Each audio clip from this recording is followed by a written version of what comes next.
අංගිමල්ලි කවදාවත් ව්‍යාපාරයක් පටන් ගද්දී කිසිම කෙනෙක්ව ජොයින් කරගෙන ව්‍යාපාරයක් පටන් ගන්න එපා සල්ලි නැහැ කියලා. මොකද කාවාරි ඔයා එකතු කරන ව්‍යාපාරයක් පටන් ගත්තොත් ඔයාට ඔයාගේ ව්‍යාපාරයට හවුල් කරගන්න ඔයාගේ යාළුවයි. ව්‍යාපාරේ ඔයාට දෙකම නැති වෙනවා. ඒකින්ද කවදාවත් හවුල ව්‍යාපාර පටන් ගන්න එපා.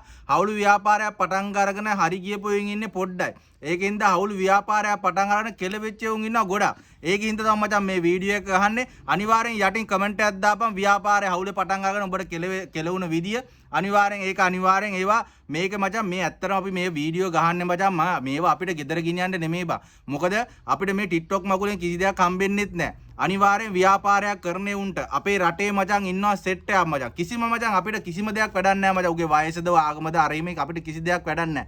හැබැයි අපේ රටේ මහ පොළොවේ ජීවත් වෙච්ච මේ මිනිස්සු ඉන්නේ. ඒකින්ද අනිවාර්යෙන් හැමෝටම මම ගොඩක් ආදරේ. මොකද මාව මේ තැනට අරන් ගියේ මචං මේ මගේ මචං ඔඩියන්ස් එක. මගේ මිනිස්සු මේ මචං බලන්නේ.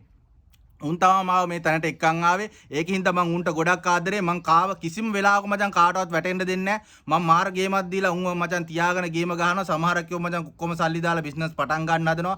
මං ඌවන් නවත්තලා තියෙනවා. කවදාවත් එහෙම කරන්න එපා. කිසිම වෙලාවක තමන්ගේ අතේ තියෙන සල්ලි ඔක්කොම දාලා බිස්නස් එකක් පටන් ගන්න එපා. මං ඒ වගේ ඇඩ්වයිස් ගොඩක් දීලා තියෙනවා. මං ගොඩක් ආදරේ මගේ ව්‍යාපාරේ ඉන්න මිනිස්සුන්ට කවදාවත් ජොයින්ට් එක වෙලා කවදාවත් ව්‍යාපාර පටන් ගන්න යන්න එපා. අනිවාර්යයෙන්ම සහෝදරයනි අනිවාර්යයෙන් වැටෙනවා. ඒකින්ද බිස්නස් කරන සෙට් එකට මං ගොඩක් ආදරේ. thank you මචං මගේ වීඩියෝ ලයික් කරලා ෂෙයා කරලා තියාගන්න.